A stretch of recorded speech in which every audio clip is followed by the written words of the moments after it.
जय हिंद साथियों, स्वागत है आपका हमारे YouTube channel general studies fix में। साथियों, आज हम लोग 15, 16 और 17 जून 2023 के डेली करंट अफेयर्स के एनालिसिस करेंगे। साथियों, ये न्यूज़ हमने PIB, the Hindu, the Indian express, the business standard, live minute जैसे प्रोमिनेंट न्यूज़पेपर्स से लिए हैं ताकि हमारी तैयारी पूरी कॉम्प्रिहेंसिव और स्ट्रक्चर्ड हो। तो साथियों, ज़्यादा टाइम ना वेस्ट करते हुए हम लोग जंप करते हैं अपने न्यूज़ और इन्फॉर्मेशंस पे।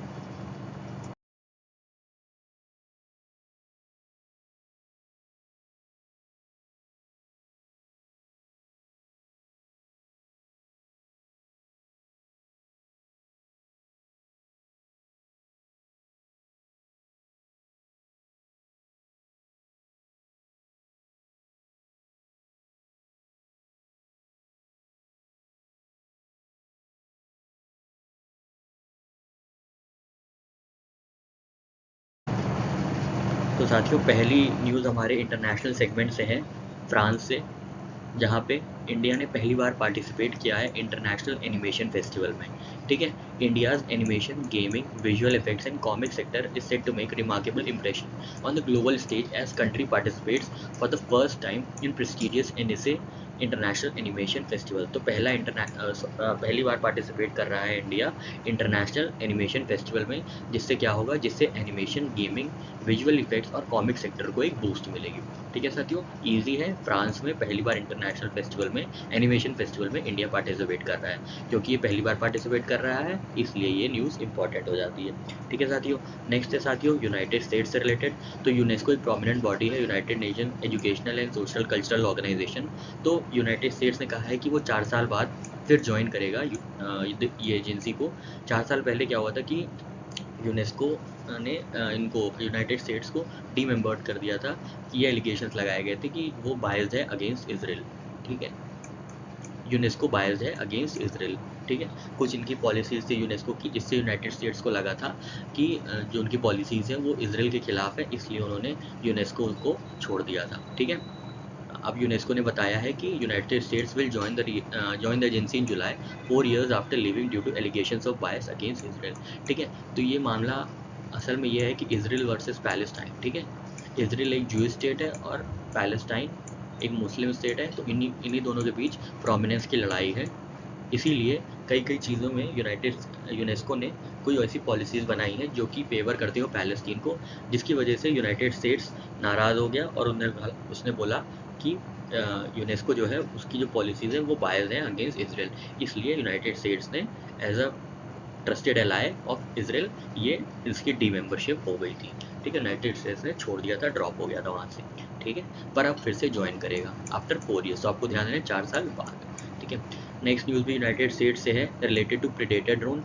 ठीक है, इंडिया इंडिया ने अभी इसके लिए साइन किया है यूनाइटेड स्टेट्स के साथ टू फेच प्रेडेटर ड्रोन। ठीक है, इंडिया की defence ministry approves predator drone deal ahead of PM Modi US visit. ठीक है, तो प्रेडेटर ड्रोन की डील किसके साथ हुई है? प्रेडेटर ड्रोन की डील हुई है यूनाइटेड स्टेट्स के साथ, जिसका नाम है, और ये ड्रोन का नाम है MQ-9B रीपर ड्रोन्स। ठीक है, MQ-9B रीपर ड्रोन्स। ठीक है, बेहतरीन ड्रोन है, आप कभी देखिएगा, इसका वीडियो है यूट्यूब पे, बेहतरीन ड्रोन है। ठीक है, तो यूनाइटेड स्टेट्स के साथ डील हुई है प्रेडेटर ड्रोन एक्वायर करने के लिए। इंडियन डिफेंस मिनिस्ट्री ने इसको साइन किया है यूनाइटेड स्टेट्स के साथ। ठीक है, और जो इसका नाम है वो ये है MQ-9B reaper drone, MQ-9B reaper drone. ठीक है, पूछा जा सकता है कि MQ-9B रीपर ड्रोन की जो ट्रीटी है या जो भी हुए हैं, अप्रूवल हुई है ये डिफेंस से रिलेटेड, तो ये किस MQ-9B क्या है? तो आप तो बोल देंगे कि ड्रोन है, कि बॉम्ब है, कि मिसाइल है, या ऐसे करके। तो आपको याद रखना है कि MQ-9B जो है वो ड्रोन है। ठीक है साथियों, नेक्स्ट है साथियों जापान से रिलेटेड न्यूज़ है। तो जापान ने रेप की कंसेंट की एज जो है वो बढ़ा दी है। ठीक है, Japan raises age of consent, मतलब कंसेंट की जो एज है 13 to 16 कर दी है। ठीक है, पहले 13 साल के छोटे बच्चे तक उनको छोटा माना जाता था और कंसेंट लेना इनके लिए ज़रूरी था, पर अब वो एज ऑफ कंसेंट बढ़ा दी गई है 16। ठीक है, तो Japan parliament has raise the age of consent from 13 to 16, a limit which had remain unchanged for more than a century and was among world's lowest consent as.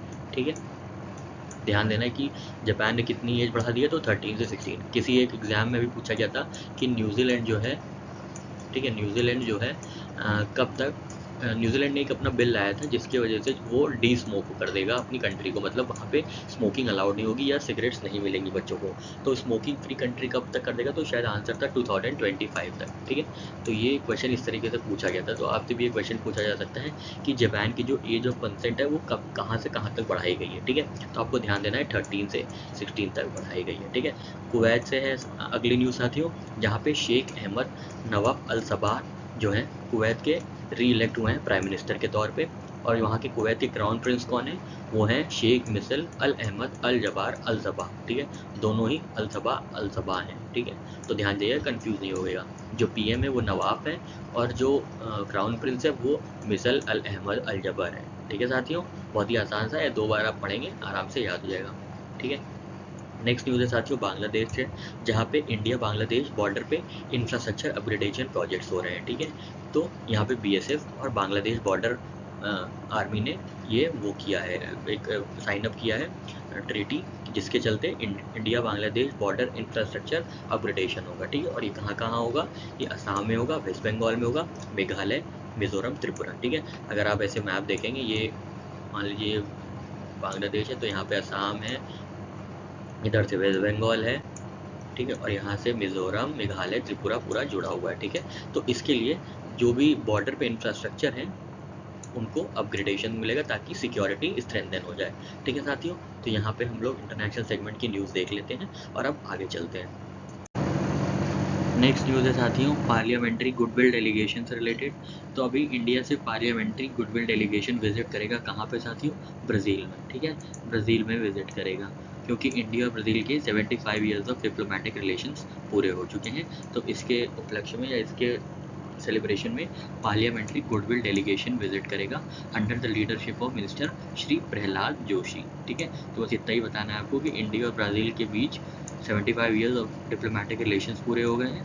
इसकी वजह से goodwill delegation भेजा जाएगा कहाँ, ब्राज़ील में, ठीक है साथियों। ईजी सा न्यूज़ है, इसमें ज़्यादा कुछ आपको याद नहीं करना है, बस याद रखिएगा जो गुडविल डेलीगेशन है वो कहाँ गया है, वो ब्राज़ील गया है, ठीक है साथियों। चलिए आगे बढ़ते हैं साथियों। ये न्यूज़ है यूनाइटेड नेशन से, ठीक है। और ये न्यूज़ पीआईबी से ली गई है, आप देख सकते हैं, ठीक है। तो नीति आयोग और यूनाइटेड नेशंस इंडिया ने ज्वाइन किया है क्या, एक नया कोऑपरेशन फ्रेमवर्क साइन किया है जिसका नाम है सस्टेनेबल डेवलपमेंट कोऑपरेशन फ्रेमवर्क, ठीक है। और इसकी जो अवधि है, जिसकी इसकी टाइमलाइन है, वो है 23 से 27, बहुत इंपॉर्टेंट है साथियों, ठीक है। नीति आयोग और यूनाइटेड नेशंस का ये कोलैबोरेशन है, United Nations sustainable development cooperation framework, ठीक है। तो यहाँ पे जो कोऑपरेशन फ्रेमवर्क का टाइमलाइन है वो 23 से 27 तक है, ध्यान दीजिएगा, यही इंपॉर्टेंट है और इसमें कुछ इंपॉर्टेंट नहीं है। The government of India UNSDCF 2327 is a build on 4 strategic pillars, ठीक है। 4 स्ट्रैटेजिक पिलर्स पे है क्या क्या, पीपल, प्रोस्पेरिटी, प्लैनेट और पार्टिसिपेशन, ठीक है।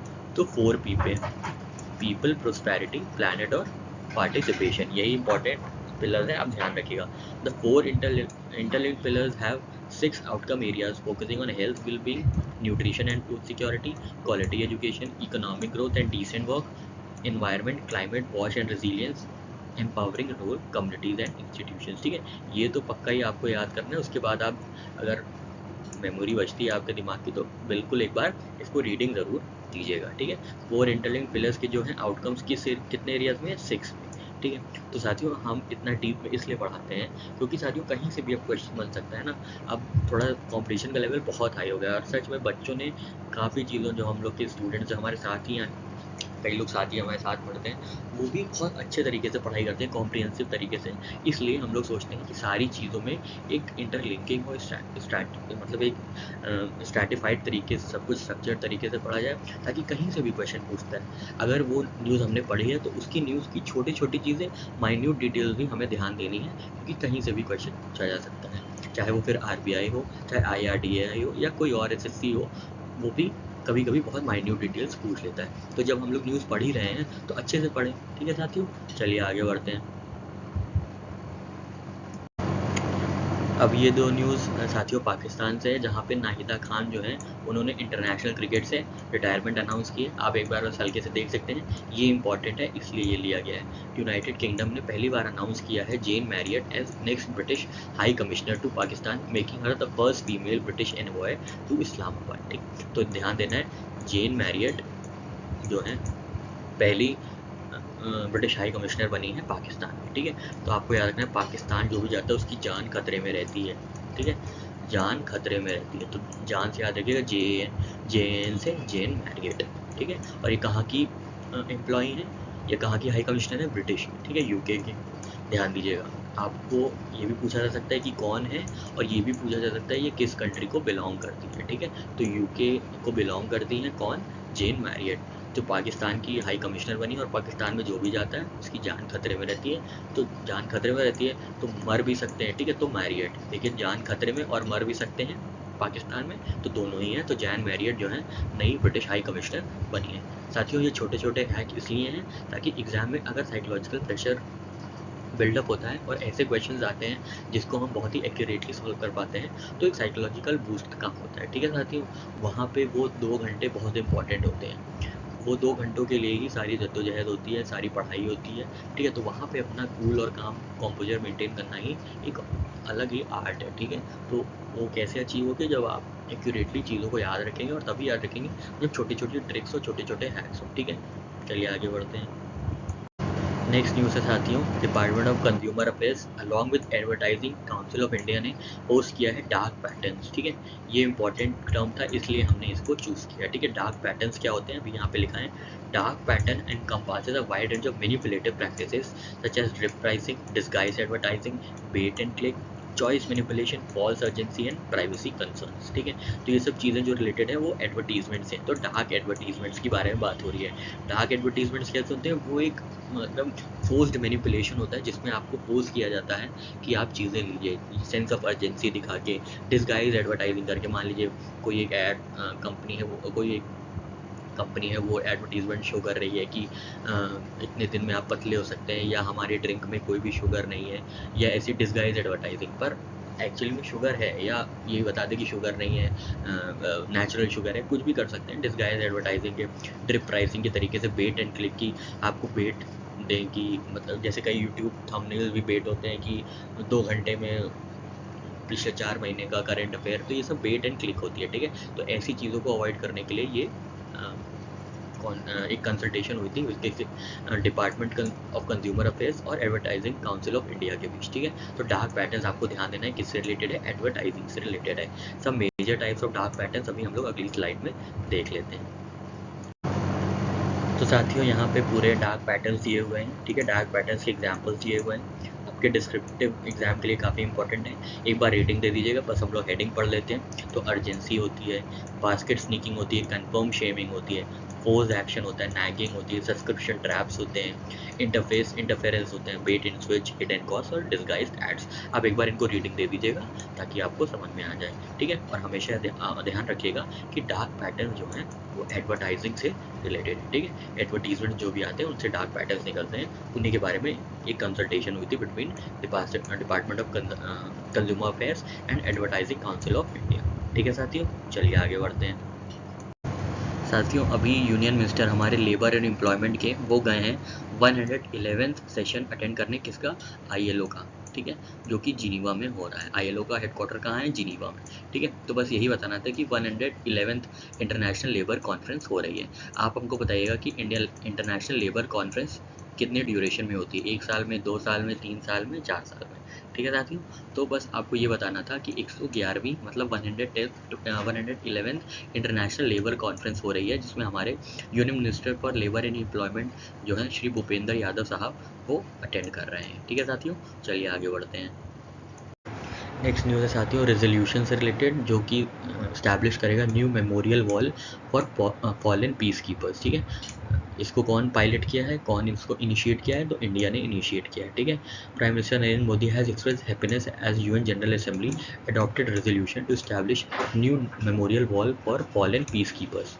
ठीक है, और इसको 190 को स्पॉन्सरशिप्स मिली थी। ठीक है, जो कि एक रिकॉर्ड है। ठीक है, तो इंडिया ने किस रेजोल्यूशन को पायलट किया है, memorial wall for fallen peace keepers, ध्यान दीजिएगा, ठीक है, इंपॉर्टेंट है, एक बार पढ़ेंगे तो समझ में आ जाएगा, ठीक है। चलिए आगे बढ़ते हैं।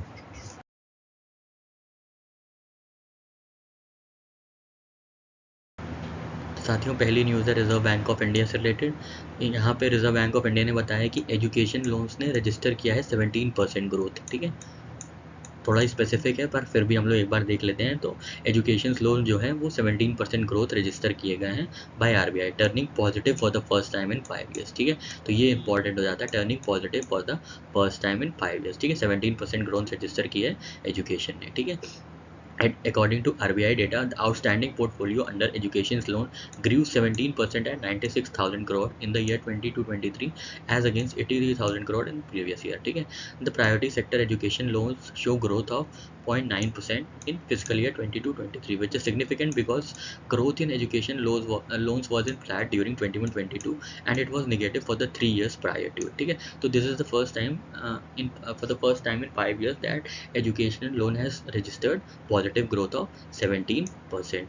This information is being given by RBI, ठीक है। तो नेक्स्ट है साथियों, governor of RBI Shaktikanta Das sahab को मिला है at London Central Banking Awards, ठीक है। और नेशनल बैंक ऑफ यूक्रेन को मिला है सेंट्रल बैंक अवार्ड, ठीक है, central bank of the year, ठीक है। Central bank of the year Ukraine और central banker of the year, governor of the year, वो हमारे शक्तिकांता दास साहब को मिला है, ठीक है, ध्यान दीजिएगा। चलिए आगे बढ़ते हैं। नेक्स्ट न्यूज़ है साथियों अदानी सेक्टर से रिलेटेड। तो Adani green becomes India's largest renewable energy operator, ठीक है, इंपॉर्टेंट है। Adani green becomes India's largest renewable energy operator with successful operationalization of 700 megawatt plant, the world's largest wind solar hybrid power plant. AGL has now the largest operating renewable portfolio in India with 8024 megawatt, ठीक है। AGL मतलब Adani Green's energy limited, ठीक है। तो Adani green largest renewable sector और energy operator बने हैं, ठीक है। तो जो दानी होते हैं, याद रखिएगा, जो दानी होते हैं वो रिन्यूएबल दानी होते हैं, ठीक है। तो रिन्यूएबल दानी बस याद रखिएगा कि रिन्यूएबल एनर्जी ऑपरेटर किसका है, अदानी ग्रीन्स का है, ठीक है। रिलायंस की अगली न्यूज़ है, Reliance retail beauty retail venture Tira ने, रिलायंस का ये जो है ये ब्यूटी रिटेल वेंचर है, ठीक है, टीरा, ठीक है। टीरा ने किसको किसको अपना ब्रांड एम्बेसडर बनाया है, सुहाना खान को, कियारा आडवाणी को और करीना कपूर खान को एज इट्स फर्स्ट एम्बेसडर्स, ठीक है। वैसे तो नहीं पूछना चाहिए, फिर भी अगर पूछ लेते हैं तो आप ध्यान रखिएगा कि ये पूछ सकते हैं टीआरा ब्रांड किसका है, ठीक है। तो ये ब्यूटी रिटेल वेंचर है रिलायंस का, ठीक है। नेक्स्ट है साथियों एप्सॉन इंडिया ने साइन किया है रश्मिका मंदाना को एज ब्रांड एम्बेसडर, ठीक है। रिलायंस के टीरा ने किसको, सुहाना खान, कियारा आडवाणी और करीना कपूर खान को साइन किया ब्रांड एम्बेसडर के लिए, और एप्सन इंडिया ने रश्मिका मंदाना को, ठीक है। और जो दानी है वो रिन्यूएबल एनर्जी में हाईएस्ट ऑपरेटर हो गए हैं, ठीक है, दानी से अदानी, ठीक है साथियों। चलिए आगे बढ़ते हैं। साथियों ये न्यूज़ लिए क्योंकि थोड़ा सा फिगर बेस्ड है, डेटा ओरिएंटेड है, इसलिए लिए कि कोल स्टॉक की पोजीशन क्या है on 30th of June 2023, 13th of June 2023 को जो कोल की पोजीशन है, इंडिया का ओवरऑल कोल स्टॉक पोजीशन है वो है 110.58 मिलियन टन, ठीक है साथियों। और ग्रोथ इसकी हुई है 5.11% से, ठीक है। तो बस आप ये एब्सोल्यूट फिगर याद रखिएगा, हो सकता है कहीं पूछ लिया जाए, ठीक है साथियों। बस इतनी सी न्यूज़ थी इसमें, आगे बढ़ते हैं अगली न्यूज़ के साथ। नेक्स्ट है साथियों max life smart wealth plan से रिलेटेड। तो मैक्स लाइफ इंश्योरेंस कंपनी है, उन्होंने अपना लॉन्च किया है smart wealth advantage growth par plan with 4 income variants, ठीक है। किसने लॉन्च किया, मैक्स लाइफ इंश्योरेंस ने अपना स्मार्ट वेल्थ एडवांटेज लॉन्च किया, ठीक है। तो सभी चाहते हैं कि मैक्सिमम एडवांटेज और मैक्सिमम वेल्थ हो, तो ऐसे याद रखेंगे कि मैक्सिमम लाइफ इंश्योरेंस ने लॉन्च किया है smart wealth and advantage growth par plan, ठीक है। टाटा स्टील ज्वाइन किया है क्या, Germany's SMS group for decarbonization technology, ठीक है। As part of MOU the company shall undertake further technical discussions and initiate actions for conducting a joint industrial demonstration for easy melt technology developed by SMS Group, ठीक है। तो decarbonation technology के लिए किसने किसने join किया है, टाटा ने SMS, ठीक है। जब आप SMS करके टाटा बोल दिया, ठीक है, SMS करके टाटा बोल दिया, आप ऐसे याद रखेंगे, ठीक है, SMS करके टाटा बोल दिया, ठीक है, SMS करके टाटा बोल दिया, डिकार्बनाइजेशन, ठीक है साथियों। आशा करते हैं आपको ये हैक अच्छा लगा होगा, फिर से देख लेते हैं। तो मैक्स क्या चाहते हैं हम लोग, मैक्सिमम एडवांटेज चाहते हैं, मैक्सिमम वेल्थ चाहते हैं। तो मैक्सिमम लाइफ इंश्योरेंस ने क्या लॉन्च किया है, smart wealth advantage growth power plan. और टाटा कब करेंगे, एसएमएस करके टाटा कर दिया। तो Tata steel joins forces with Germany's SMS group for decarbonisation technology. ठीक है साथियों, चलिए आगे बढ़ते हैं। नेक्स्ट न्यूज़ है साथियों एनटीपीसी से रिलेटेड। तो एनटीपीसी विद्युत व्यापार निगम ने एक कमीशन किया है rooftop solar power project at IIT Jodhpur.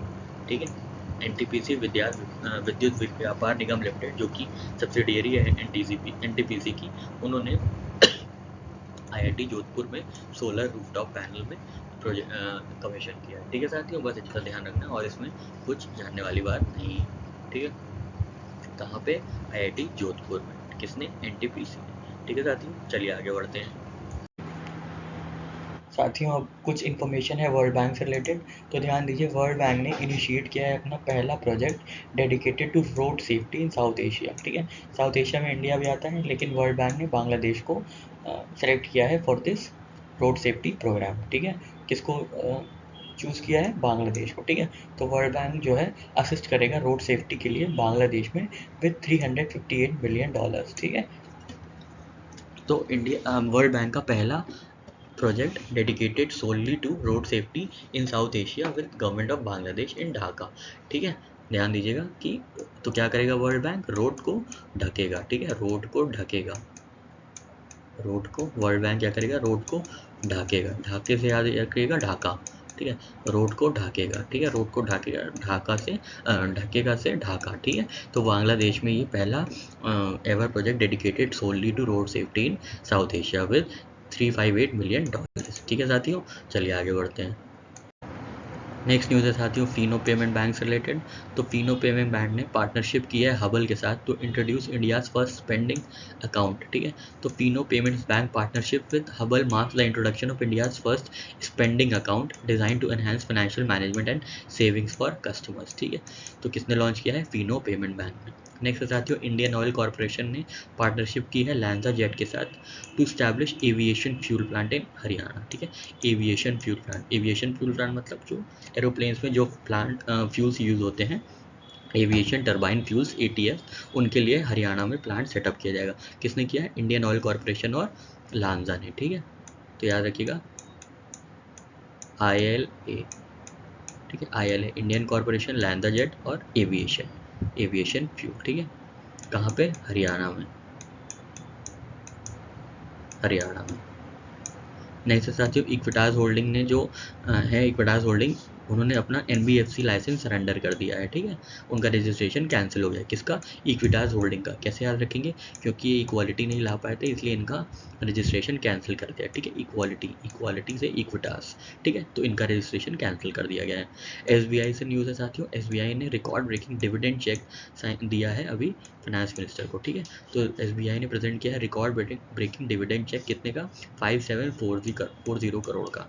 बहुत इंपॉर्टेंट है, याद रखिएगा। अगर आप स्पेसिफिकली SBI का कोई एग्जाम देने जा रहे हैं तो प्लीज़ ध्यान दीजिएगा। ठीक है, कितने का चेक दिया है, 5740 करोड़ का। ठीक है साथियों, फिर से एक बार देख लेते हैं। फिनो हबल, ठीक है, फिनो हबल, Indian oil corporation, ILA Haryana,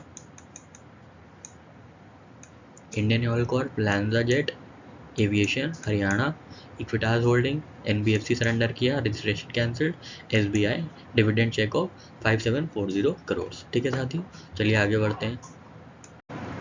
next news है साथियों नेशनल टाइम रिलीज स्टडी 2023 से रिलेटेड। तो जैसा कि नाम बता रहा है टाइम रिलीज, तो एक्चुअली ये टाइम रिलीज चेक करता है जो कि एक क्वांटिटेटिव मेजर है कार्गो रिलीज टाइम का। ठीक है, कार्गो रिलीज टाइम का, कार्गो कहाँ से रिलीज होती है, पोर्ट से रिलीज होती है। तो नेशनल टाइम रिलीज स्टडी जो है ये कार्गो रिलीज का जो टाइम है वो इवैल्यूएट करता है और बताता है कितना कम टाइम लगता है for clearance in case of imports and arrival of cargo at custom station. ठीक है, तो कस्टम्स और कस्टम्स और पोर्ट पे कितना टाइम लगता है कंटेनर को फ्री होने के लिए, इसके लिए नेशनल टाइम रिलीज स्टडी निकाली जाती है। ठीक है, तो ये ऑफशूट है किसका, ईज ऑफ डूइंग बिजनेस का। ठीक है, ईज ऑफ डूइंग बिजनेस का। और इसको कौन रिलीज करता है, central board of indirect taxes and customs. ठीक है, क्योंकि कार्गो जो है वो कस्टम्स से आता है। ठीक है, कार्गो, ये टाइम रिलीज स्टडी जो है वो कार्गो को ही वो मेजर करती है, time of cargo release and cargo arrival, ठीक है। तो कार्गो को मेजर करती है, तो कस्टम्स वाले कार्गो जब आता है तो कस्टम्स वाले पहले उसको चेक करते हैं कि कोई मतलब इलिसिट सामान तो नहीं है या कोई वेपन्स तो नहीं है, इलीगल कुछ ट्रेड तो नहीं हो रहा है, तो कस्टम्स वाले चेक करते हैं, ठीक है। और कस्टम वाले कितना जल्दी करके ये सब वेरीफाई करके अप्रूवल कर देते हैं, उसी के लिए नेशनल टाइम रिलीज स्टडी है, ठीक है। TRS is a performance measurement tool aims to present quantitative measure of cargo release time defined as a time taken from the arrival of cargo at custom stations to its out of charge for domestic clearance in case of imports and arrival of the cargo at custom stations, ठीक है। तो बस इतना याद रखिएगा, cargo की clearance के लिए जितना टाइम लगता है कस्टम से, उसी को नेशनल टाइम रिलीज स्टडी कहते हैं। तो ये कस्टम्स का काम है, तो ये central board of indirect taxes and customs इसको रिलीज करता है, ठीक है। बस इतना सा याद रखना। चलिए आगे बढ़ते हैं। नेक्स्ट न्यूज़ है साथियों फ़ोनपे से रिलेटेड। तो फ़ोनपे ने लॉन्च किया है payment gateway for new MSME merchants, ठीक है। किसके लिए लॉन्च किया है? MSME मर्चेंट्स के लिए, by offering limited period deal of free onboarding with no hidden charges, ठीक है। तो बस आपको याद रखना है फ़ोनपे ही MSME को पेमेंट हो जाएगी, ठीक है। फ़ोनपे ही पेमेंट हो जाएगी MSME को या मी को फ़ोन पे ही पेमेंट हो जाएगी। मी से MSME और फ़ोन पे से फ़ोन पेमेंट का पेमेंट गेटवे, ठीक है। आपको पूछा जाएगा कि MSME के लिए नया पेमेंट गेटवे किसने लॉन्च किया है, तो उसका आंसर होगा फ़ोन पे ही पेमेंट हो जाएगी, है ना। फ़ोन पेमेंट गेटवे किसके लिए लॉन्च किया है, तो मी के लिए, MSME के लिए, ठीक है। इतनी ज़्यादा ये बारीकियाँ या ये डिटेल्स, माइन्यूट डिटेल्स देखने की ज़रूरत नहीं है, बस आप ये याद रखिएगा कि फ़ोन पे मी को पेमेंट हो जाती है, ठीक है। फ़ोन पे मी को पेमेंट हो जाती है, ठीक है साथियों। आशा करते हैं आपको ये ट्रिक अच्छी लगी होगी। आगे है साथियों कोटक महिंद्रा बैंक, उन्होंने क्या लॉन्च किया, एक फैसिलिटी लॉन्च की है एक्टिव मनी और flexi fix deposit which provides current saving account holders with fix deposit interest rate up to 7% per annum, ठीक है। तो कोटक महिंद्रा बैंक ने नई फैसिलिटी लॉन्च की है जिसका नाम है एक्टिव मनी, ठीक है। एक्टिव मनी किसने लॉन्च किया है? कोटक ने एक्टिव मनी लॉन्च किया, ठीक है। तो याद रखिएगा कोटा, जो राजस्थान में कोटा है जहाँ मेडिकल की पढ़ाई होती है ना, वहाँ पे सब बहुत एक्टिव रहते हैं हमेशा, ठीक है। तो कोटा में सब एक्टिव रहते हैं, मतलब कोटक महिंद्रा, ठीक है। कोटा में सब एक्टिव रहते हैं, ठीक है। नेक्स्ट है साथियों इंडसलैंड बैंक से रिलेटेड न्यूज़। तो इंडसलैंड बैंक ने अनाउंस किया है इट्स पार्टनरशिप विद वाइस, जो कि ग्लोबल टेक्नोलॉजी कंपनी है which is specialised in moving and managing money around the world to offer online remittance services to NRIs residing in USA and Singapore, ठीक है। तो IndusInd bank ने किसके साथ partnership announce किया है? वाइस के साथ, ठीक है, फॉर रेमिटेंसेस, ठीक है। तो कैसे याद रखेंगे? आपने बचपन में पढ़ा होगा ना इंडस वैली सिविलाइजेशन के बारे में, जो कि बहुत ही वाइज लोग थे, अच्छी सी सड़कें बनाई थी, ग्रेट बात था उनके यहाँ। मोहनजोदड़ो हड़प्पा की जो सिविलाइजेशन थी वहाँ पे एकदम चौड़ी चौड़ी रोडें थी, अच्छा क्रिमेशन होता था, सही से होता था, काफ़ी मतलब ये लोग साइंटिफिकली एडवांस लोग थे, है ना। तो आप याद रखेंगे इंडस वैली वाले जो थे, इंडस वाले बहुत ही वाइज थे। तो ऐसे आप ट्रिक से यूज़ कर लेंगे कि इंडसलैंड बैंक ने वाइस के साथ पार्टनरशिप की है फॉर ऑनलाइन इनवर्ड रेमिटेंसेस, ठीक है साथियों। चलिए एक बार फिर से देख लेते हैं। फ़ोन पे मी को पेमेंट होगा, तो फ़ोन पे का नया पेमेंट गेटवे किसके लिए? मी मतलब MSME के लिए, ठीक है। कोटा में क्या होता है? कोटा में मेडिकल की पढ़ाई होती है, तो सब लोग बहुत एक्टिव रहते हैं। तो कोटक महिंद्रा ने अपना नया प्लान लॉन्च किया है active money for fix deposits. और इंडसलैंड बैंक, इंडस वैली वाले बहुत वाइज थे, तो इंडसलैंड बैंक ने वाइस के साथ पार्टनरशिप की है, जो भी ग्लोबल टेक्नोलॉजी कंपनी है, फॉर ऑनलाइन रेमिटेंस प्रोग्राम, ठीक है साथियों। आशा करते हैं आपको ये ट्रिक पसंद आई होगी। चलिए आगे बढ़ते हैं। नेक्स्ट न्यूज़ है साथियों NTPC से रिलेटेड। तो फोर्ब्स ग्लोबल 2000 की लिस्ट में जो है इंडिया की जो NTPC है, national thermal power corporation has climb 52 positions to secure 433rd rank, ठीक है। 433 रैंक लाई है किन्होंने? NTPC ने, ठीक है। और इनकी पहले रैंक क्या थी? 485th, ठीक है। तो ये 15 पोजीशंस मूव की है, ठीक है। तीनों ही जो डिजिट्स हैं या तीनों ही फिगर्स हैं इंपॉर्टेंट हैं। 485, 433, ठीक है, 433 और 52, ठीक है। खैर 485 और 433 है तो 52 आराम से आ जाएगा, ठीक है। कैसे याद रखेंगे? NTPC में ना 4 लेटर है, ठीक है। NTPC 4 है, तो जो पोजीशन भी है, जो भी स्टैंडिंग है, वो स्टार्टिंग उसकी 4 से ही है, 485 से 433, ठीक है। 485 से 433, तो ये टोटल ओवरऑल गेन हुआ 52 पोजीशन का, ठीक है। तो ग्लोबल 2000 की जो लिस्ट है उन्होंने एनटीपीसी को रिकॉग्नाइज किया है at which rank, at 433rd rank, ठीक है।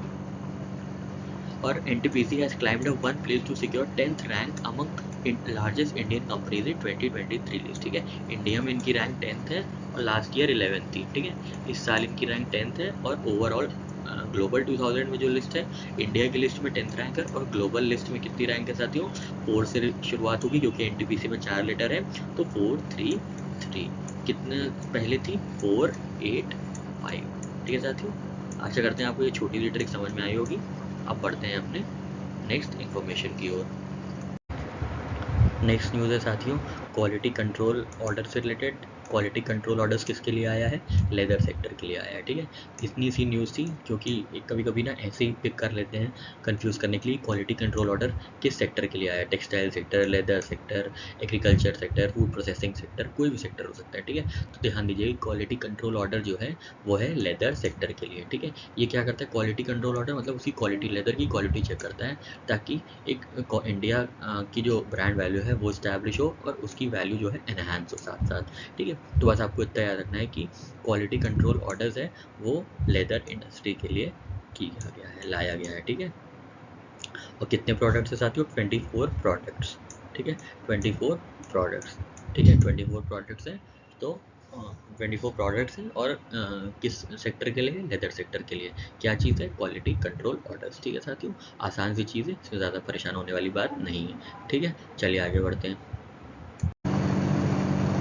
नेक्स्ट न्यूज़ है साथियों इंडिया सी फूड एक्सपोर्ट से रिलेटेड, जिसमें कुछ इंपॉर्टेंट फिगर्स हैं, कुछ डेटा हैं, हमें याद रखना है क्योंकि आजकल डेटा ओरिएंटेड क्वेश्चंस भी काफ़ी आने लगे हैं एग्जाम्स में हमारे, ठीक है। तो इंडिया का सी फूड एक्सपोर्ट जो है वो ऑल टाइम हाई गया है, कितने परसेंट ग्रोथ पे, 26.73% ग्रोथ पे हाई गया है in quantity terms and 4.31 in value terms, ठीक है। 4.31 इन वैल्यू टर्म्स और 26.73 इन क्वांटिटी टर्म्स में, ठीक है। और एब्सोल्यूट फिगर क्या है एक्सपोर्ट की, 17,35,286 मिलियन टन जो है एक्सपोर्ट किया गया है और इसकी वैल्यू कितनी है, 8.09 बिलियन, ठीक है।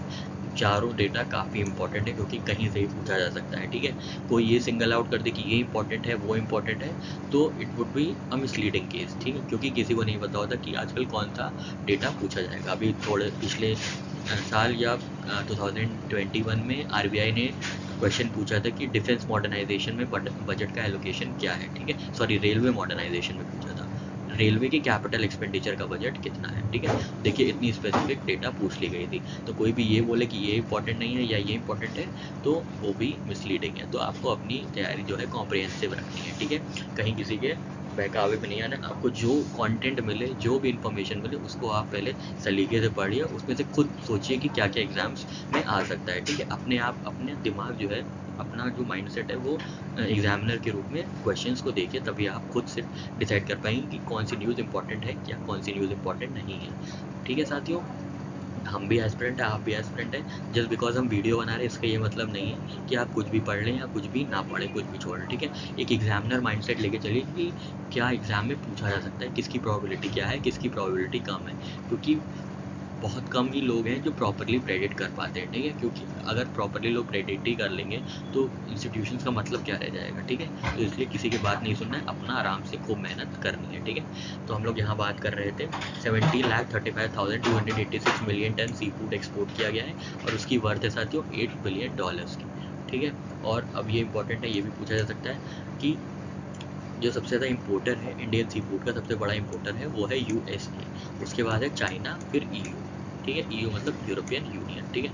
और जो पर्टिकुलर सी फूड है फ्रोजन श्रिम्प, वो टॉप पोजीशन में है as major export sea food item, ठीक है साथियों।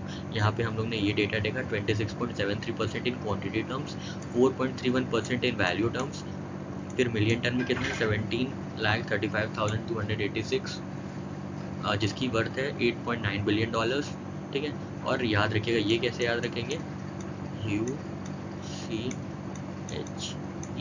ऊंचे लोग सी फूड खाते हैं, ठीक है, ऊंचे लोग सी फूड खाते हैं, ऐसे याद रखिएगा, ऊंचे से UCHE, ठीक है। U से USA, CH से चाइना और E से लास्ट EU, ठीक है। EU ये चाइना, EU से US, ठीक है। तो ध्यान दीजिएगा, ऊँचे लोग जो हैं सी फूड खाते हैं। वो कैसा सी फूड खाते हैं? फ्रोजन सी फूड, ठीक है। फ्रोजन सी फूड, फ्रोजन क्या है? फ्रोजन श्रिम्प, ठीक है। आशा करते हैं आपको ये हैक पसंद आया होगा, ठीक है साथियों। चलिए आगे बढ़ते हैं।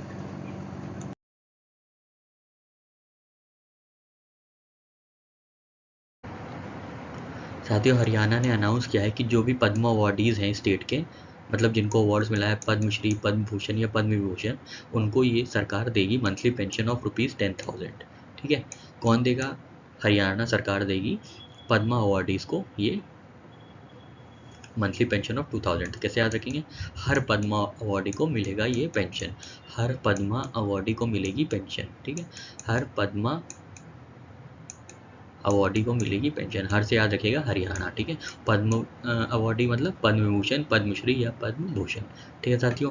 नेक्स्ट है महाराष्ट्र में क्या हुआ है साथियों? महाराष्ट्र में नेशनल स्टॉक एक्सचेंज जो है उन्होंने MOU साइन किया है with government of Maharashtra and money bee institute to create awareness amongst public about various aspects of investing in capital markets, provide relevant and practical knowledge to investors and enabling them to make informed investment decision, ठीक है।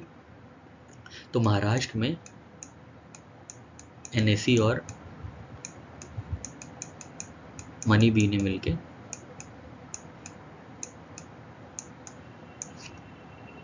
Initiative launch किया है to increase awareness among public for various investing techniques, ठीक है। Next है साथियों, असम में पहली airline Jetwings gets government not to fly from October, ठीक है। तो याद रखेंगे कि असम में पहली एयरलाइन कौन सी है? जेटविंग्स, जिसको गवर्नमेंट की नॉट मिली है टू फ्लाई फ्रॉम अक्टूबर, ठीक है।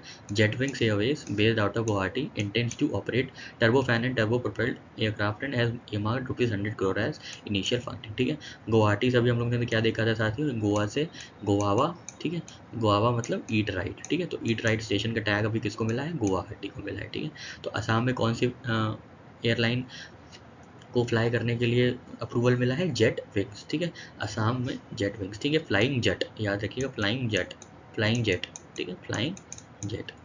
नेक्स्ट है साथियों जनजातीय खेल महोत्सव, ठीक है। जनजातीय खेल महोत्सव कहाँ हुआ है?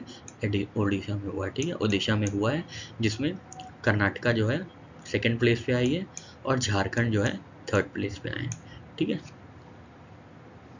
जनजातीय खेल महोत्सव कहाँ हुआ है? ओडिशा में हुआ है, ठीक है। जनजातीय खेल महोत्सव ओडिशा में हुआ है, कर्नाटका सेकेंड है, झारखंड थर्ड है, ठीक है। पलकी फेस्टिवल कहाँ सेलिब्रेट किया गया है? तो पलकी फेस्टिवल साथियों महाराष्ट्र में वरकारी कम्युनिटी द्वारा सेलिब्रेट किया गया है, ठीक है। वरकारी कम्युनिटी द्वारा पालकी फेस्टिवल सेलिब्रेट किया गया है, कहाँ पे? महाराष्ट्र में, ठीक है। जल्दी से एक बार फिर देख लेते हैं सारी चीज़ें। हर किसी को, हर पद्मा अवॉर्डी को मंथली पेंशन मिलेगी, हर से हरियाणा पद्मा अवॉर्डी से पद्म विभूषण वाले या पद्मश्री या पद्म भूषण। महाराष्ट्र में NSE और मनी बी इंस्टीट्यूट ने साइन अप किया है for increasing public awareness. Assam में फ्लाइंग जेट, ठीक है, जेट विंग्स। जनजातीय खेल Mahotsav Odisha, Palki festival in Maharashtra celebrated by Warkari community, ठीक है साथियों। चलिए आगे बढ़ते हैं।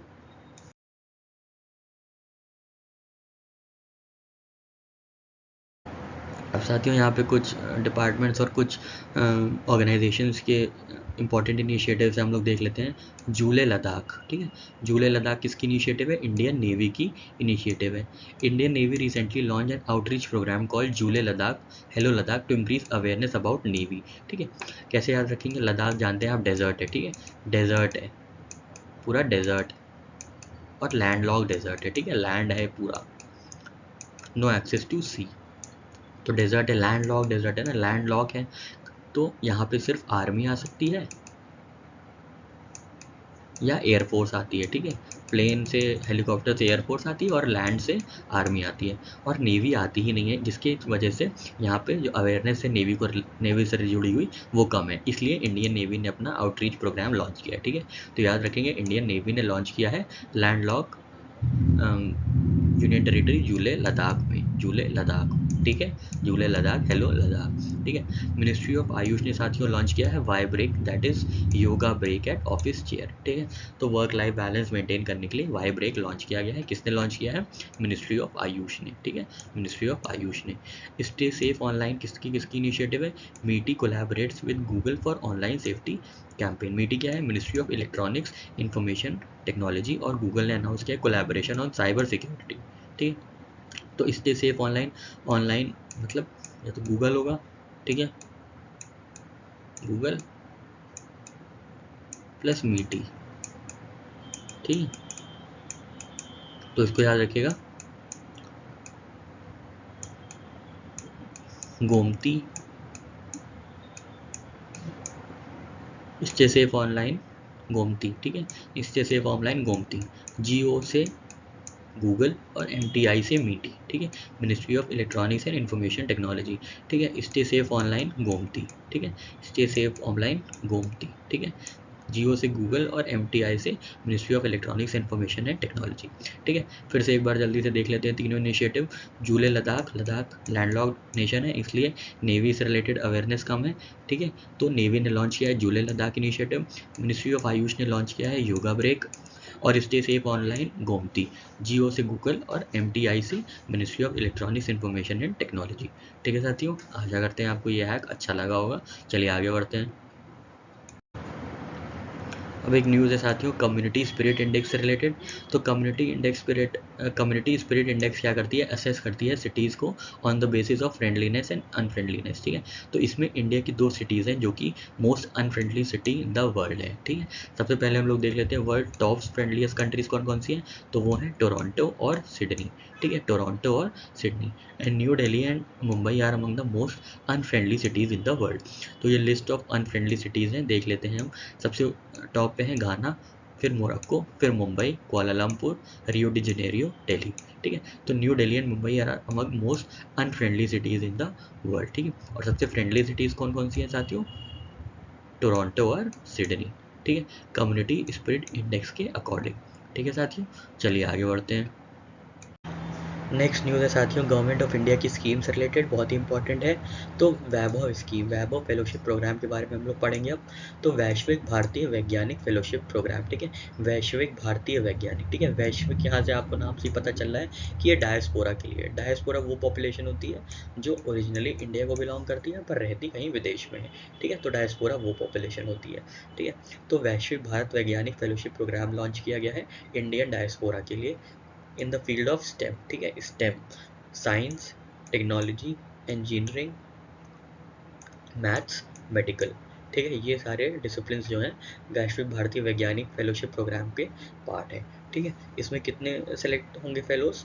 75 selected fellows would be invited to work in 18 identified verticals including quantum technology, health, pharma, electronics, agriculture, energy, computer sciences and material sciences, ठीक है।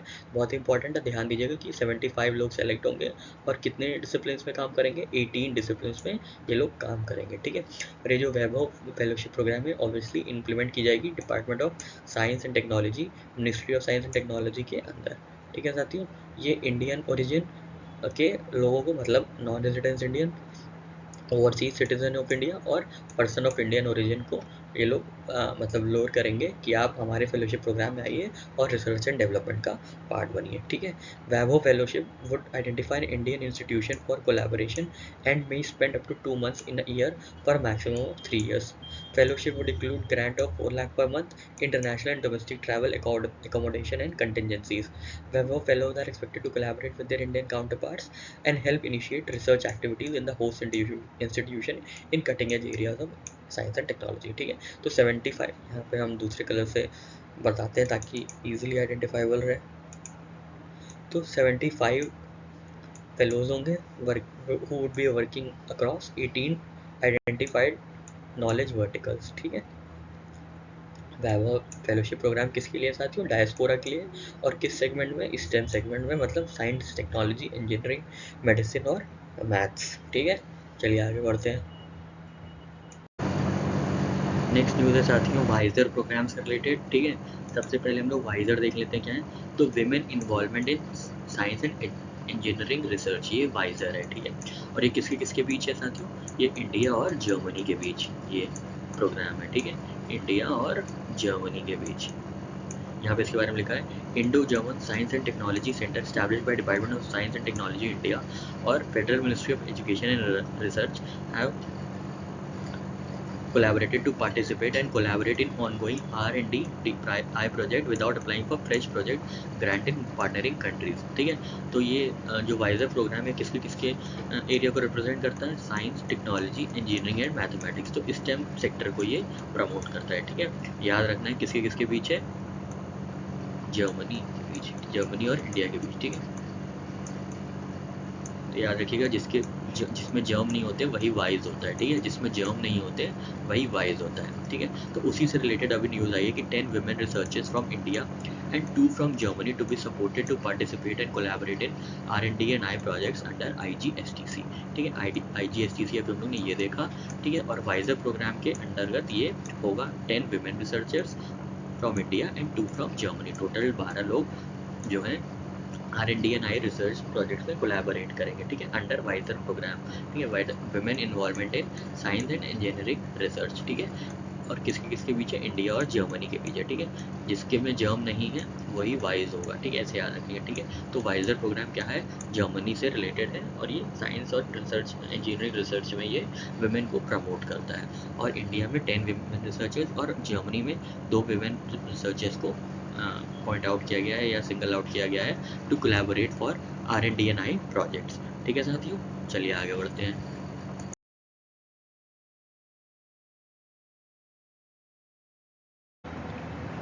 नेक्स्ट अवार्ड है साथियों इकबाल मसीह अवार्ड।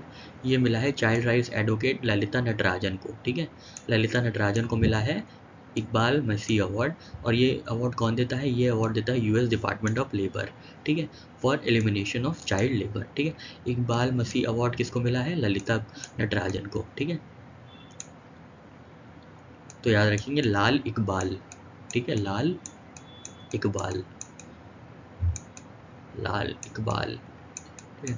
लाल से याद रखिएगा छोटे छोटे लाल मतलब छोटे छोटे बच्चों का एलिमिनेशन ऑफ चाइल्ड लेबर, ठीक है, ऐसे याद रखेंगे। और लाल से ललिता नटराजन, ठीक है। तो इकबाल मसीह अवार्ड किसको मिला है, लाल नटराजन को। लाल से आप याद रखेंगे छोटे छोटे लाल, छोटे छोटे बच्चे वर्किंग अगेंस्ट चाइल्ड लेबर, ठीक है, वर्किंग एज चाइल्ड लेबर। तो जो एलिमिनेट करेगा चाइल्ड लेबर को उसको अवार्ड मिला है, तो उनका नाम भी है ललिता नटराजन, ठीक है साथियों। फोर्ब्स ग्लोबल 2000 लिस्ट की बात कर रहे हैं। अभी हम लोग ने पहले NTPC देखा था ना, NTPC की जो रैंकिंग थी वो क्या थी साथियों, 433, ठीक है, 433। लास्ट ईयर रैंकिंग थी 485, तो 52 रैंकिंग्स की इम्प्रूवमेंट हुई थी, ठीक है। यहाँ पे रिलायंस के बारे में दिया गया है और रिलायंस की पोजीशन क्या है, 44th पोजीशन, ठीक है, 44th पोजीशन, ठीक है। And it rises by 8 positions, ठीक है। लास्ट ईयर 53 थी, इस बार 45th है, ठीक है। ग्रीन एप्पल अवार्ड साथियों किसको मिला है, तेलंगाना को, उनके 5 स्ट्रक्चर्स के लिए, ठीक है, 5 स्ट्रक्चर्स के लिए जो मिला है ग्रीन एप्पल अवार्ड्स वो तेलंगाना को मिला है, ठीक है। ग्रीन एप्पल अवार्ड्स कौन देता है, green organisation founded in 1994 in London, ठीक है।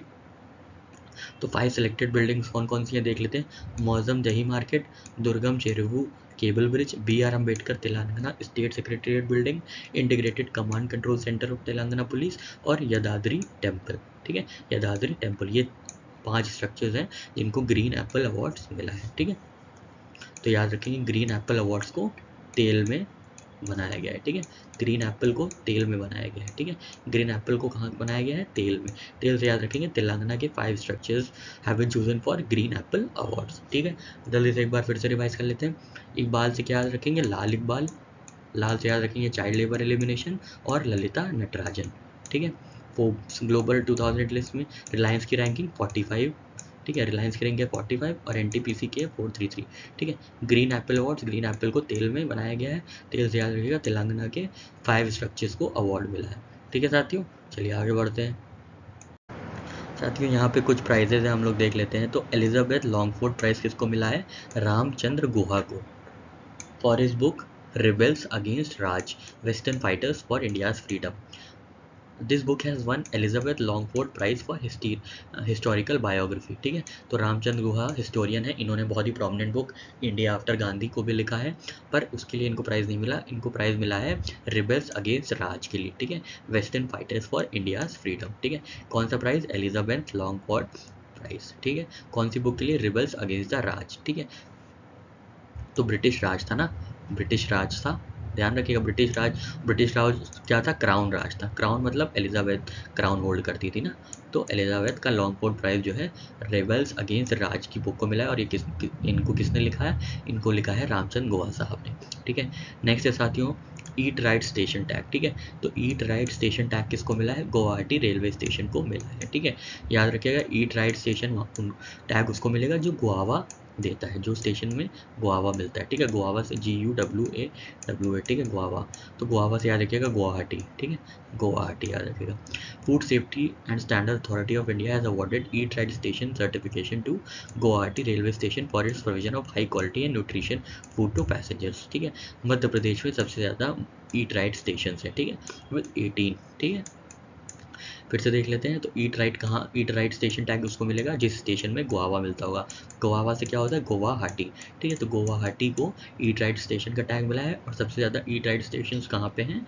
मध्य प्रदेश में है, विद 18। ठीक है, with 18 station Madhya Pradesh tops the list. ठीक है, नेक्स्ट है साथियों ऑर्डर ऑफ ब्रिटिश एम्पायर का प्राइज़ किसको मिला है? मोइन अली को। ठीक है, ऑर्डर ऑफ ब्रिटिश एम्पायर जो है अवार्ड किसको मिला है? मोइन अली को, ये क्रिकेटर है। ठीक है साथियों, फिर से देख लेते हैं एलिजाबेथ लॉन्गफोर्ड प्राइज़ किसको मिला है?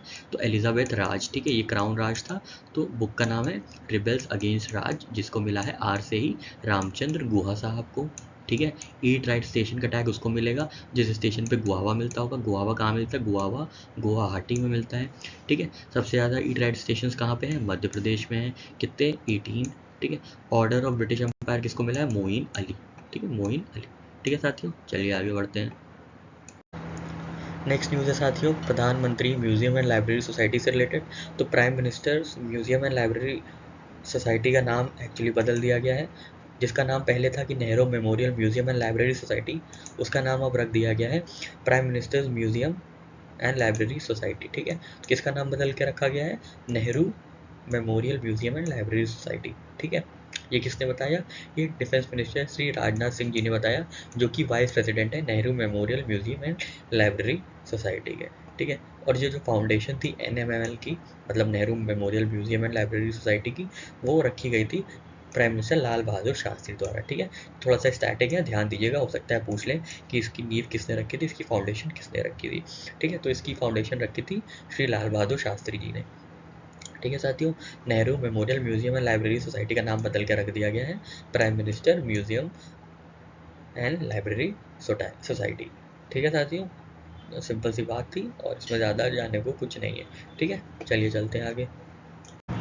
साथियों नेक्स्ट न्यूज़ है विंड से रिलेटेड। तो 15 जून को हम सेलिब्रेट करते हैं ग्लोबल विंड डे। ठीक है, ग्लोबल विंड डे, इसी दिन पे एक इवेंट ऑर्गेनाइज किया गया था जिसकी थीम थी पवन ऊर्जा powering the future of India. ठीक है, इसकी थीम थी पवन ऊर्जा powering the future of India. इसी इवेंट में ऑर्गेनाइज किया गया था टॉप अचीवर्स इन विंड एनर्जी अडॉप्शन। ठीक है, टॉप अचीवर्स इन विंड एनर्जी अडॉप्शन, तो उसमें कौन कौन से टॉप पे हैं? राजस्थान, गुजरात, तमिलनाडु। ठीक है, तो आपको कैसे याद रखना है? विंड में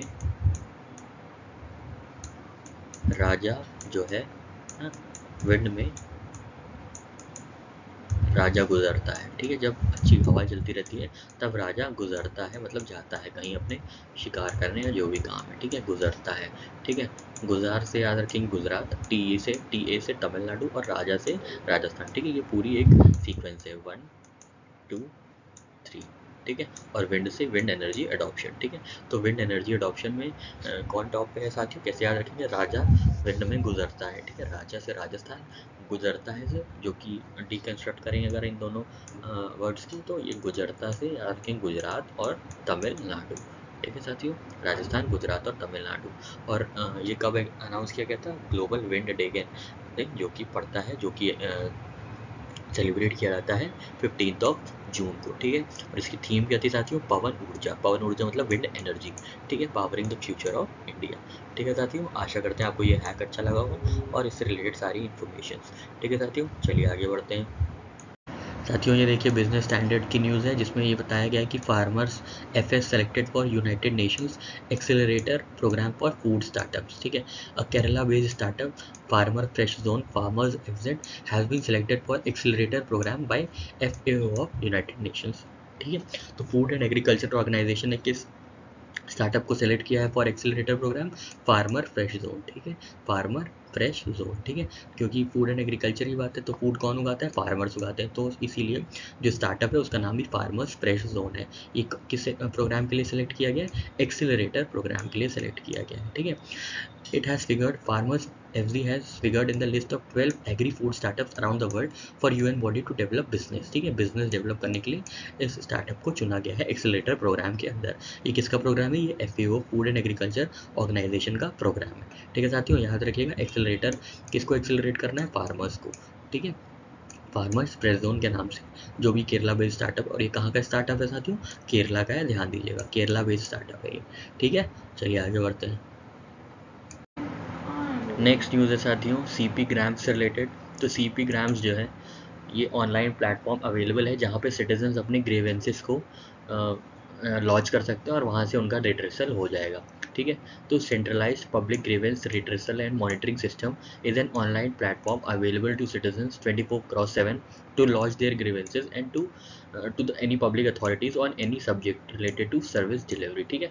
तो इसी की 10th रिपोर्ट आई है, 10th रिपोर्ट आई है, रिपोर्ट ऑन स्टेट्स और यूनियन टेरिटरीज़ की परफॉर्मेंस है, ठीक है। तो हर स्टेट और हर यूनियन टेरिटरी का अपना एक ऑनलाइन प्लेटफॉर्म है जहाँ पे स्टेट्स के सिटीजन जो हैं अपनी जो अपनी कंप्लेंट्स हैं रिलेटेड टू सर्विसेज वो लॉन्च कर सकते हैं।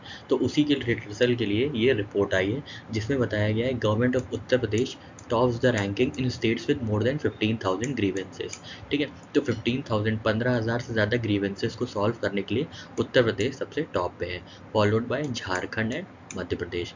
उसी प्रकार दूसरी एक रैंकिंग है जिसमें लिया गया है 15,000 से कम ग्रीवेंस को सॉल्व करने वाला जो स्टेट है वो है, उसने टॉप किया है तेलंगाना ने, ठीक है। और उसके बाद है छत्तीसगढ़ और Uttarakhand. Government of Sikkim tops the ranking in north east state and government of Lakshadweep tops the ranking in union territories, ठीक है। अभी आगे पूरा एक लिस्ट दी गई है उसको हम लोग पढ़ेंगे आराम से। Government of Uttar Pradesh has received maximum number of grievances that is 18,404 and also dispose the highest number 16,780 grievances, ठीक है साथियों। तो सीपी ग्राम्स की 10th रिपोर्ट आई है जिसमें से टॉप किया है उत्तर प्रदेश ने विद मोर देन 15,000 ग्रीवेंसेस और लेस देन 15,000 ग्रीवेंसेस की लिस्ट में तेलंगाना टॉप पे है, नॉर्थ ईस्ट में है सिक्किम टॉप पे और यूनियन टेरिटरीज में है लक्षद्वीप, ठीक है। चलिए आगे लिस्ट देख लेते हैं पूरी टैबुलर फॉर्म में। तो साथियों ये नॉर्थ ईस्ट की लिस्ट है जिसमें सिक्किम फर्स्ट पे है, सेकंड पे असम है और थर्ड पे अरुणाचल प्रदेश है। यूनियन टेरिटरीज में लक्षद्वीप है, अंडमान निकोबार है, फिर लद्दाख है। States with more than 15,000 grievances में Uttar Pradesh, Jharkhand, Madhya Pradesh. State with more than 15,000 grievances ये लेस देन होगा तेलंगाना, छत्तीसगढ़ और उत्तराखंड, ठीक है साथियों अभी हम लोग ने 10th रिपोर्ट देखी थी सीपी ग्राम्स की जिसमें स्टेट्स और यूनियन टेरिटरीज़ की परफॉर्मेंस के बारे में बताया गया था कि किस तरीके से उन्होंने सिटीजन्स के जो ग्रीवेंसेस हैं उनका रिड्रेसल किया है। उसी तरीके से ये 13th रिपोर्ट है जिसमें सेंट्रल मिनिस्ट्रीज़ और डिपार्टमेंट्स के बारे में बताया गया है कि कौन कौन से सेंट्रल मिनिस्ट्रीज़ और डिपार्टमेंट्स हैं in the month of May 2023 जिन्होंने रिड्रेसल ग्रीवेंस रिड्रेसल का काम किया है, ग्रीवेंस रिड्रेसल का काम किया है, ठीक है। तो यहाँ पे total of 1,16,734 grievances redressed by central ministry departments in May 2023, ठीक है। मई का डेटा है 1,16,734, ठीक है। And the pendency reduce to 58,000 grievances around, ठीक है। तो इसमें से कौन से डिपार्टमेंट से हम लोग देख लेते हैं। तो department of agriculture and farmer welfare, unique identification authority of India, department of legal affairs और डिपार्टमेंट ऑफ लैंड रिसोर्सेज, ठीक है। तो आप याद रखेंगे सीपी जब मिनिस्ट्री की बात होगी तो सीपी ग्राम्स ने सीपी ग्राम्स ने मतलब फुल मिनिस्ट्री का ग्रीवियंस रिड्रेस किया है, ठीक है, ग्रीवेंस रिड्रेस किया। फुल मिनिस्ट्री, फुल क्या है यहाँ पे साथियों, एफ से याद रखिएगा फार्मर वेलफेयर मतलब डिपार्टमेंट ऑफ एग्रीकल्चर है फार्मर वेलफेयर, यू से UIDAI, एल से साथियों लीगल अफेयर्स और दूसरे एल से है साथियों लैंड रिसोर्सेज, ठीक है। ध्यान दीजिएगा इसका निमोनिक है फुल, ठीक है। फुल रिड्रेसल हो रहा है ग्रीवेंसेस का, ठीक है। मिनिस्ट्रीज फुल रिड्रेसल कर रही हैं, ठीक है, मिनिस्ट्रीज फुल रिड्रेसल कर रही हैं ग्रीवेंसेस का, ठीक है। फुल से एफ से farmer welfare department of agriculture and farmer welfare, U से unique identification authority of India, legal affairs और लैंड रिसोर्सेज, ठीक है साथियों। Department of Administrative Reforms and Public Grievances has introduced a comprehensive grievance redressal assessment and index from May 2023 onwards, ठीक है। ये बहुत important है क्योंकि DAARPG ने नया इंडेक्स लाया है जो कि कॉम्प्रिहेंसिवली कवर करेगा, असेस करेगा ग्रीवेंस रिड्रेसल्स और उनके ग्रीवेंस रिपोर्टिंग और उनके रिड्रेसल्स को, ठीक है। तो क्या नाम है इसका, grievance redressal assessment and index, ठीक है। इसमें 4 डायमेंशन होंगे, कौन कौन से, efficiency, feedback, domain and organisational commitment, ठीक है। तो जो ग्रीवेंस रिड्रेसल असेसमेंट है उसमें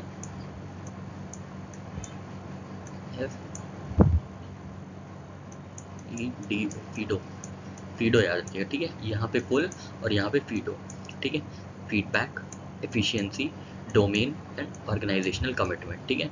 इन 4 पैरामीटर्स पे जो है ग्रीवेंस रिड्रेसल असेसमेंट होगा, ठीक है। अभी से इंट्रोड्यूस किया गया है, बहुत ही इंपॉर्टेंट न्यूज़ है, ध्यान दीजिएगा, ठीक है। 4 डायमेंशन इंपॉर्टेंट है, कौन कौन से, FEDO, ठीक है, FEDO, feedback, efficiency, domain and organisational commitment, ठीक है। और सबसे ज़्यादा जो फीडबैक रिसीव हुए हैं वो BSNL कॉल सेंटर पे रिसीव हुए हैं, ठीक है। एक बार फिर से देख लेते हैं हम लोग। तो CP ग्राम्स में मिनिस्ट्री जो है वो फुल ग्रीवेंस रिड्रेसल करती हैं। फुल से क्या है साथियों, farmer agriculture department of agriculture and farmer welfare, U से UIDAI, एल से लीगल अफेयर्स और एल से लैंड रिसोर्सेज, ठीक है साथियों। और यहाँ पे जो नया इंडेक्स आया है grievance redressal assessment and index, उसमें कौन कौन से डायमेंशन है साथियों, FEDO, feedback, efficiency, domain and organisational knowledge, ठीक है। आशा करते हैं आपको ये सारा इन्फॉर्मेशन समझ में आई होगी और ये हैक्स आपको पसंद आए होंगे, ठीक है साथियों। चलिए आगे बढ़ते हैं साथियों। नेक्स्ट न्यूज़ है PM साहब के ट्वीट से रिलेटेड, जो कि है use of sustainable material for national highway, ठीक है। तो प्राइम मिनिस्टर मोदी साहब है हमारे, उन्होंने एक बधाई दी है या कमेंट किया है prioritisation of utilisation of sustainable material such as waste and fly ash for the national highway NH 334B, ठीक है। और ये 40 किलोमीटर का स्ट्रेच है, ये भी ध्यान दीजिएगा, 40 किलोमीटर का स्ट्रेच है। ये कहाँ पे है, ये बागपत में है, UP हरियाणा बॉर्डर पे, ठीक है, बागपत में, ठीक है, बागपत में है। NH 334B, बी से याद रखिएगा बागपत, ठीक है, NH 334B, बी से याद रखिएगा बागपत, ठीक है। और कैसे याद रखेंगे, बाग में ही वेस्ट और फ्लाई ऐश यूज हुए हैं, ठीक है, बाग में ही नेशनल हाईवे बना है प्लास्टिक से, ठीक है, बाग में ही नेशनल हाईवे बना है प्लास्टिक से। इसका नंबर क्या है, 338B, 334B, 334B। और इसकी लेंथ क्या है साथियों, 40 किलोमीटर। ये इंपॉर्टेंट है क्योंकि PM साहब ने खुद ट्वीट किया है, खुद इसको रिकॉग्नाइज किया है एज अ सस्टेनेबल प्रैक्टिस, ठीक है साथियों। आशा करते हैं आपको ये पसंद आया होगा हैक। बाग में नेशनल हाईवे जो बना है, बाग में नेशनल हाईवे जो बना है वो सस्टेनेबल मटेरियल से बना है और उसका नंबर क्या है, 334B और स्ट्रेच क्या है, 40 किलोमीटर्स की, ठीक है। UP हरियाणा बॉर्डर पे है, UP हरियाणा बॉर्डर पे है, ठीक है साथियों। और ये कंक्लूड कहाँ होगा, रोहना हरियाणा, ठीक है, कंक्लूड कहाँ होगा, हरियाणा, ठीक है साथियों। चलिए आगे बढ़ते हैं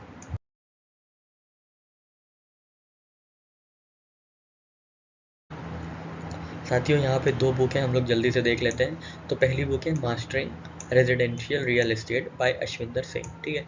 वैसे तो चांसेस कम है पर फिर भी आप एक बार देख लीजिएगा, इसकी चांसेस ज़्यादा है ये वाली बुक के, अ लाइफ वेल स्पेंट, ठीक है, क्योंकि इंडियन फॉरेन सर्विस के ऑफिसर एम्बेसडर सतीश चंद्रा साहब की बुक है, a life well spent 4 decades in Indian foreign service by Satish Chandra, ठीक है, अ लाइफ वेल स्पेंट, ठीक है, ध्यान रखिएगा, अ लाइफ वेल स्पेंट, ठीक है।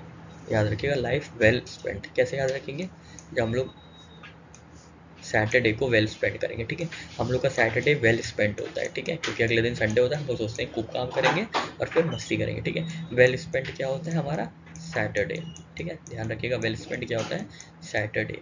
सैटरडे से SAT सैटरडे, ठीक है, SAT से याद रखिएगा सतीश चंद्र साहब, ठीक है। तो ये हम जैसे बेवकूफ़ बच्चों के लिए ये ट्रिक है जो कि कुछ नहीं याद होता, जैसे हमको कभी कुछ याद नहीं होता है तो कुछ जुगाड़ करना पड़ता है साथियों। वैसे आप लोग तो बहुत इंटेलिजेंट हैं, तो आप एक दो बार में रीड करके ही बता लेंगे, पर फिर भी अगर हम नहीं चाहते मेरे जैसे कोई स्टूडेंट हो, पर फिर भी अगर कोई स्टूडेंट है जो कि वीडियो देख रहा है तो, और वो मेरी तरह है जो कि एकदम ग्रास्प करने में या याद करने में बहुत ही कमज़ोर है मेरी तरह, तो उसके लिए ये ट्रिक है, ठीक है। ये पर्सनली हमने अपने लिए बनाई थी, ठीक है। तो लाइफ वेल स्पेंड कैसे है, वेल स्पेंड क्या होता है साथियों सैटरडे SAT से याद रखेंगे सतीश चंद्र, ठीक है साथियों। चलिए आगे बढ़ते हैं।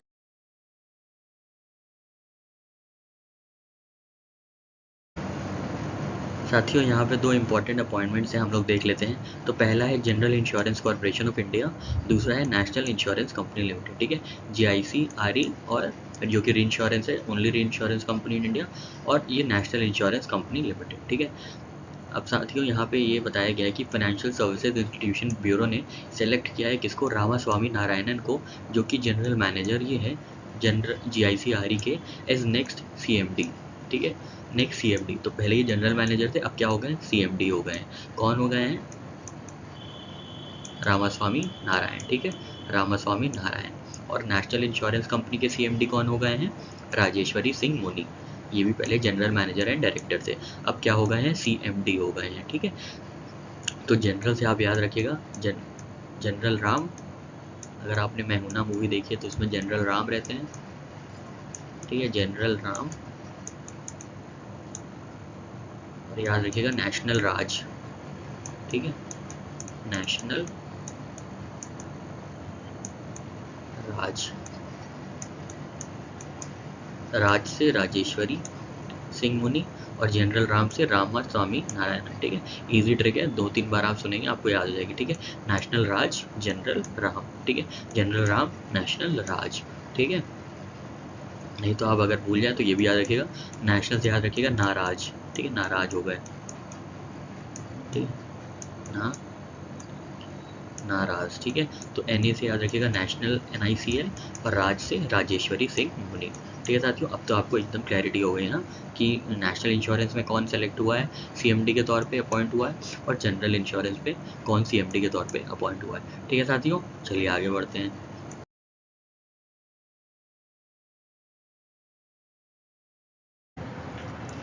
साथियों यहाँ पे कुछ इंपॉर्टेंट डेज है और उनकी थीम्स हैं, हम लोग जल्दी से देख लेते हैं। तो 16 जून को हम लोग सेलिब्रेट करते हैं international day of family remittances, ठीक है। तो आपको अगर ये याद ना हो तो कोई दिक्कत नहीं है, पर आपको उसकी थीम याद होनी चाहिए, ठीक है। Digital remittances towards financial inclusion and cost reduction, ये थीम है international day of family remittances की, ठीक है। Digital remittances towards financial inclusion and cost reduction, ठीक है। नेक्स्ट है साथियों ग्लोबल विंड डे, जो कि सेलिब्रेट किया जाता है 15 जून को। अभी हम लोग ने देखा था कि जो विंड एडॉप्शन रेट है इंडिया का, उसमें कुछ स्टेट्स के नाम थे, हम लोगों ने कैसे याद किया था, राजा विंड में गुजरता है, ठीक है, राजा विंड में गुजरता है। तो राजा से था राजस्थान, गुजर से था गुजरात, और टीए से था तमिलनाडु, ठीक है। तो ये 3 स्टेट्स थे जो विंड एडॉप्शन में सबसे हाईएस्ट थे या सबसे टॉप पे थे, ठीक है। पहला विंड डे जो ऑर्गेनाइज किया गया था 2007 में ऑर्गेनाइज किया गया था, ठीक है। इंपॉर्टेंट है साथियों, ग्लोबल विंड डे जो है 15 जून को सेलिब्रेट किया जाता है। 17 जून को हम लोग सेलिब्रेट करते हैं world day to combat desertification and drought, ठीक है। इसका इस बार की थीम है हर लैंड हर राइट्स, ठीक है, हर लैंड हर राइट्स, ठीक है, ध्यान दीजिएगा, हर लैंड हर राइट्स इंपॉर्टेंट है, ठीक है। ये इंपॉर्टेंट है, digital remittances towards financial inclusion and cost reduction, और डिसर्टिफिकेशन और ड्राउट की जो थीम है वो है हर लैंड हर राइट्स, ठीक है। चलिए आगे बढ़ते हैं साथियों।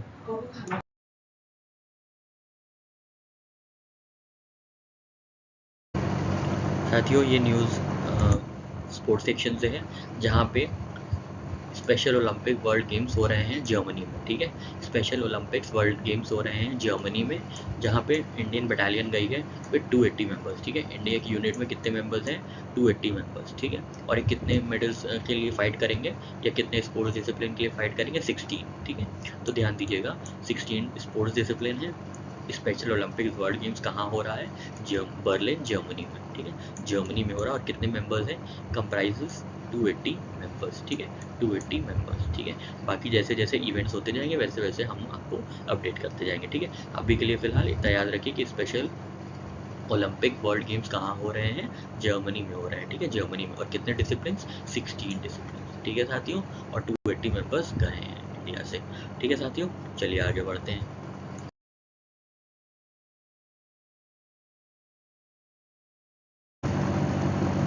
नेक्स्ट न्यूज़ है साथियों IIAS से रिलेटेड, जो कि है international institute of administrative sciences, जिसकी एनुअल कॉन्फ्रेंस होगी इंडिया में कोची केरला में 2025 को, ठीक है।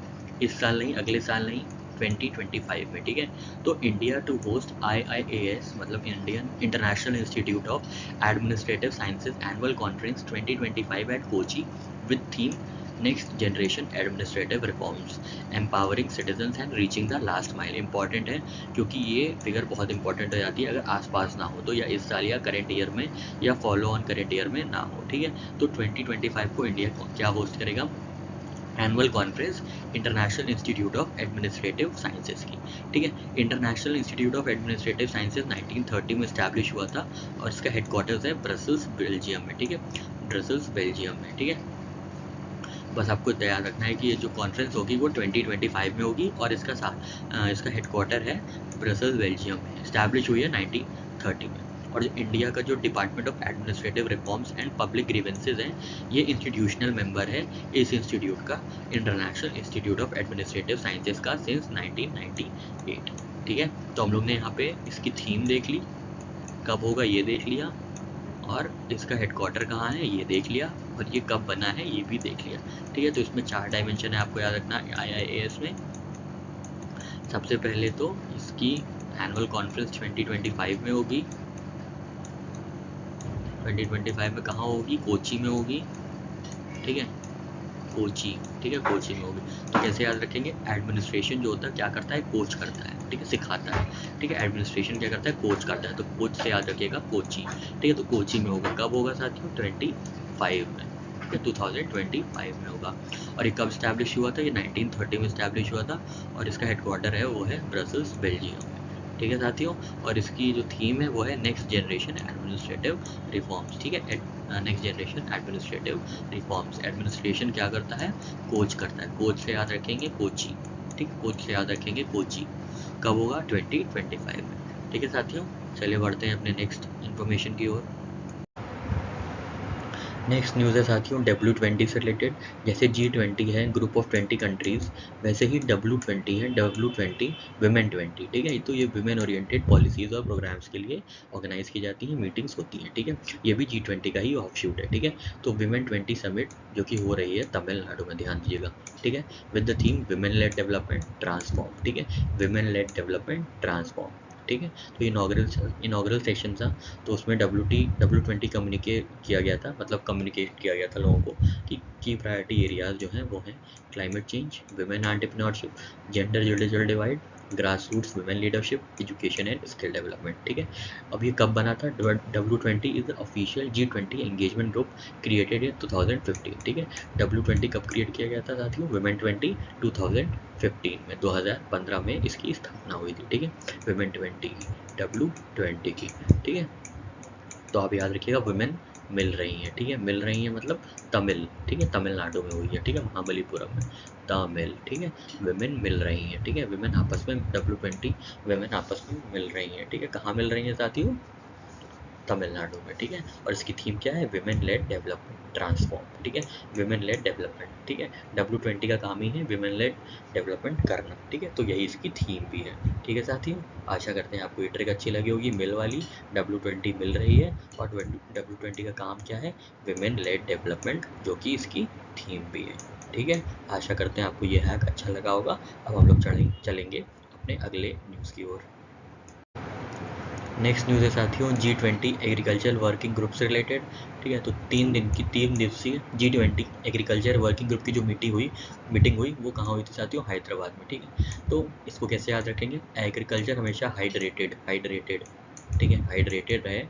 ठीक है, जैसे गर्मी में खूब पानी पीना चाहिए ना, आप लोग भी पिया करिए, डिहाइड्रेशन बहुत तगड़ा हो जाता है गर्मी में। ठीक है, तो हाइड्रेटेड रहे, एग्रीकल्चर क्या रहे? हाइड्रेटेड रहे, इसलिए हैदराबाद में ये मीटिंग हुई है। ठीक है, एग्रीकल्चर हाइड्रेटेड रहे इसलिए हैदराबाद में ये मीटिंग हुई है। ठीक है, तो agriculture G20 agriculture working group की मीटिंग जो हुई है वो हैदराबाद में हुई है। ठीक है, और से ज़्यादा आपको कुछ नहीं याद रखना है, ये सब भी पढ़ने की ज़रूरत नहीं है, बस आप याद रखिएगा जो 3 दिन की मीटिंग थी एग्रीकल्चर वर्किंग ग्रुप की G20 की वो हैदराबाद में हुई है।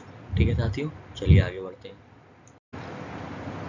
नेक्स्ट न्यूज़ है साथियों G20 टूरिज़्म वर्किंग ग्रुप से रिलेटेड, जो कि 4th G20 tourism working group होगी।